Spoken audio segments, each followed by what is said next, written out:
Vous êtes sur le podcast Vue d'ensemble.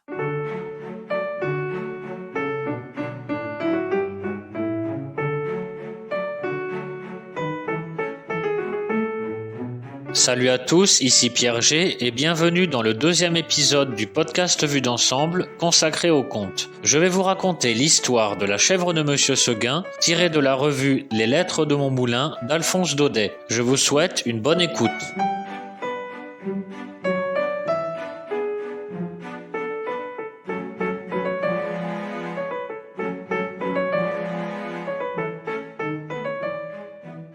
Monsieur Seguin n'avait jamais eu de bonheur avec ses chèvres. Il les perdait toutes de la même façon. Un beau matin, elles cassaient leurs cordes, s'en allaient dans la montagne, et là-haut, le loup les mangeait. Ni les caresses de leur maître, ni la peur du loup, rien ne les retenait. C'étaient, paraît-il, des chèvres indépendantes voulant à tout prix le grand air et la liberté. Le brave Monsieur Seguin, qui ne comprenait rien au caractère de ces bêtes, était consterné. Il disait « Oh, c'est fini. Les chèvres s'ennuient chez moi. Je n'en garderai pas une. » Cependant, il ne se découragea pas, et après avoir perdu 6 chèvres de la même manière, il en acheta une 7e. Seulement cette fois, il eut soin de la prendre toute jeune, pour qu'elle s'habituât mieux à demeurer chez lui. Ah, Gringoire, qu'elle était jolie, la petite chèvre de Monsieur Seguin. Qu'elle était jolie avec ses yeux doux, sa barbiche de sous-officier, ses sabots noirs et luisants, ses cornes zébrées et ses longs poils blancs qui lui faisaient une houppelande. Et puis docile, caressante, se laissant traire sans bouger, sans mettre son nez dans l'écuelle. Un amour de petite chèvre. Monsieur Seguin avait derrière sa maison un clos entouré d'aubépines. C'est là qu'il mit la nouvelle pensionnaire. Il l'attacha un pieu au plus bel endroit du pré, en ayant soin de lui laisser beaucoup de cordes, et de temps en temps il venait voir si elle était bien. La chèvre se trouvait très heureuse, et broutait l'herbe de si bon cœur, que Monsieur Seguin était ravi. « Enfin !» pensait le brave homme, « en voilà une qui ne s'ennuiera pas chez moi. » Monsieur Seguin se trompait, sa chèvre s'ennuya.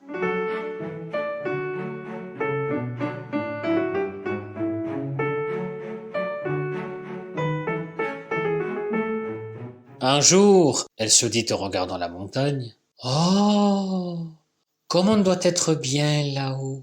Quel plaisir de gambader dans la bruyère sans cette maudite longe qui vous écorche le cou! C'est bon pour l'âne ou pour le bœuf de brouter dans un clos. Les chèvres, il leur faut du large. » À partir de ce moment, l'herbe du clos lui parut fade. L'ennui lui vint. Elle maigrit, son lait se fit rare.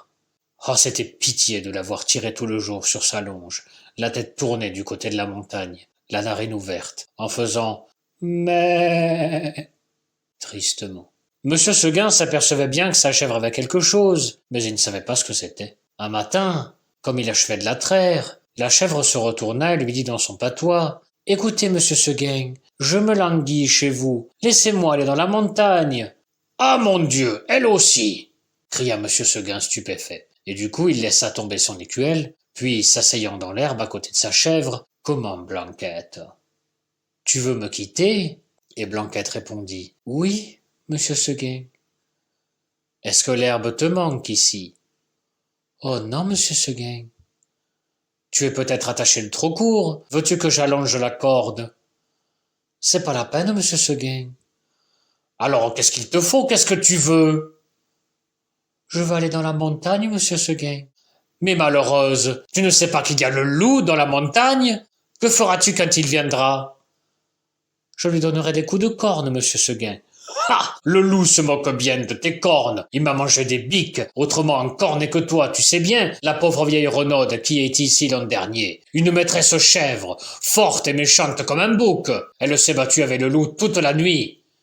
Puis le matin, le loup l'a mangée. » Pécaïre, pauvre renaude, ça ne fait rien, Monsieur Seguin, laissez-moi aller dans la montagne. Bonté divine, mais qu'est-ce qu'on leur fait donc à mes chèvres? Encore une que le loup va me manger. Eh bien non, je te sauverai malgré toi, coquine. Et de peur que tu ne rompes ta corde, je vais t'enfermer dans l'étable et tu y resteras toujours.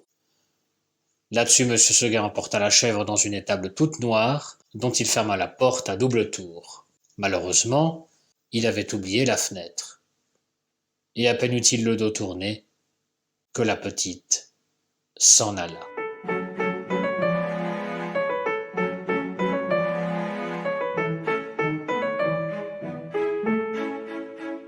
Quand la chèvre blanche arriva dans la montagne, ce fut un ravissement général. Jamais les vieux sapins n'avaient rien vu d'aussi joli. On la reçut comme une petite reine. Les châtaigniers se baissaient jusqu'à terre pour la caresser du bout de leurs branches. Les genêts d'or s'ouvraient sur son passage et sentaient bon tant qu'ils pouvaient. Toute la montagne lui fut faite. Tu penses, Gringoire, si notre chèvre était heureuse. Plus de cordes, plus de pieux, rien qui ne l'empêchât de gambader, de brouter à sa guise. C'est là qu'il y en avait de l'herbe, jusque par-dessus les cornes, mon cher. Et quelle herbe! Savoureuse, fine, dentelée, faite de 1000 plantes. Ah, c'était bien autre chose que le gazon du clos. Et les fleurs, donc. De grandes campanules bleues. Des digitales de pourpre à long calice, toute une forêt de fleurs sauvages débordant de suc.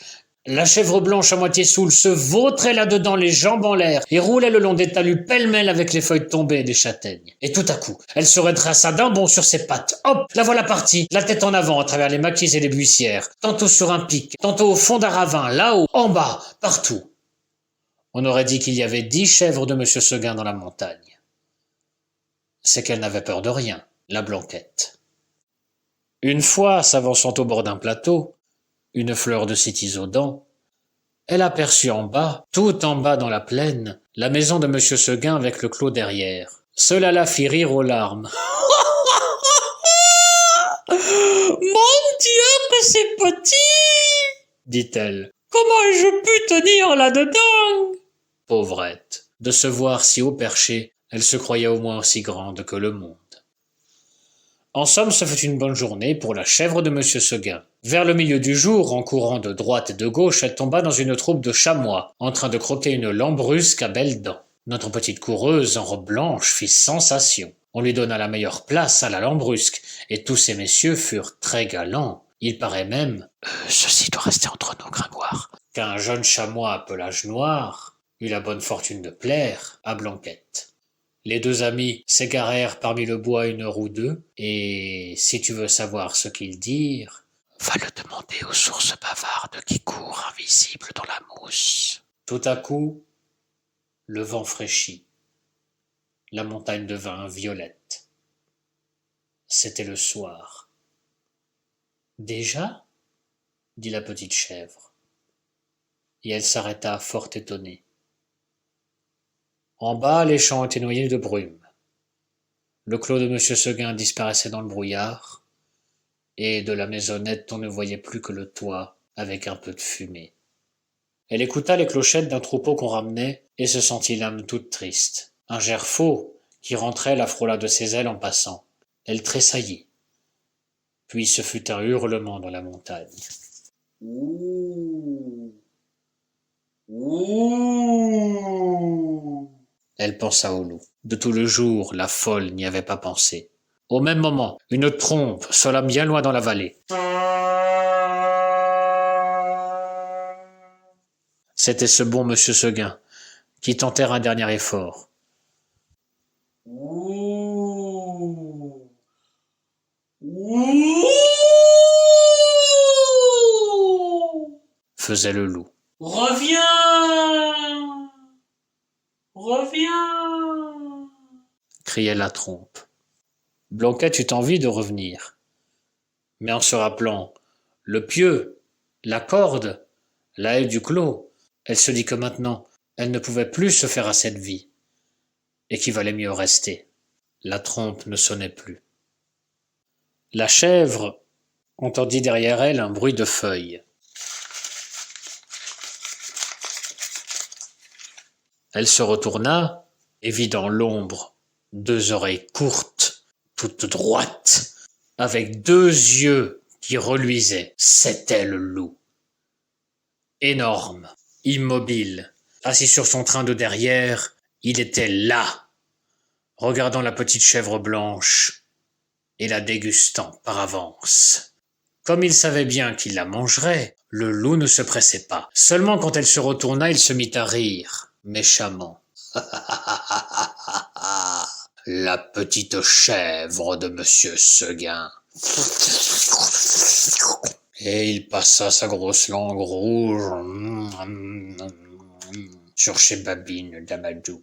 Blanquette se sentit perdue. Un moment, en se rappelant l'histoire de la vieille Renaude qui s'était battue toute la nuit pour être mangée le matin, elle se dit qu'il vaudrait peut-être mieux se laisser manger tout de suite. Puis, s'étant ravisée, elle tomba en garde, la tête basse et la corne en avant, comme une brave chèvre de Monsieur Seguin qu'elle était.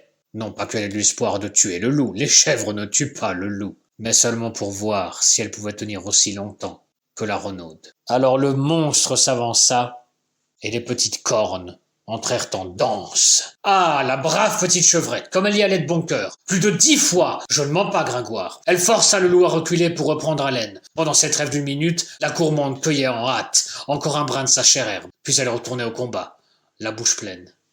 Cela dura toute la nuit. De temps en temps, la chèvre blanche regardait les étoiles danser dans le ciel clair, et elle se disait « Oh, pourvu que je tienne jusqu'à l'aube !» L'une après l'autre, les étoiles s'éteignirent. Blanquette redoubla 2 coups de corne, le loup 2 coups de dents. Une lueur pâle parut dans l'horizon. Le chant du coq, enroué, monta d'une métairie. « Enfin !» dit la pauvre bête, qui n'attendait plus que le jour pour mourir. Et elle s'allongea par terre dans sa belle fourrure blanche, toute tachée de sang. Alors le loup se jeta sur la petite chèvre et la mangea. L'histoire que tu as entendue n'est pas un conte de mon invention. Si jamais tu viens en Provence, nos ménagères te parleront souvent de la cabro de Monsieur Seguin, qui se battait toute la nuit, aimait le loup et pied loup matine, loulou l'a mangé. Tu m'entends bien, Gringoire? Et pied loup matine, loulou l'a mangé.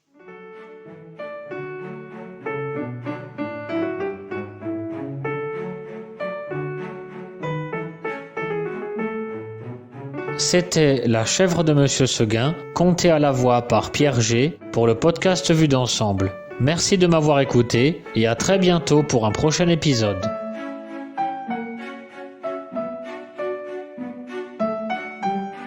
Si cet épisode vous a plu, n'hésitez pas à liker, à commenter et à partager. Nous vous donnons rendez-vous sur notre chaîne podcast que vous pouvez retrouver sur Apple Podcast, Spotify, Deezer, Google Podcast, SoundCloud, Podcast Addict et bien évidemment sur toutes les plateformes de podcast. Inscrivez-vous sur notre newsletter pour vous tenir informé des publications. C'était le podcast Vue d'ensemble, à la production Yves Vancy, à la voix Mireille Leflair. Je vous dis à très bientôt.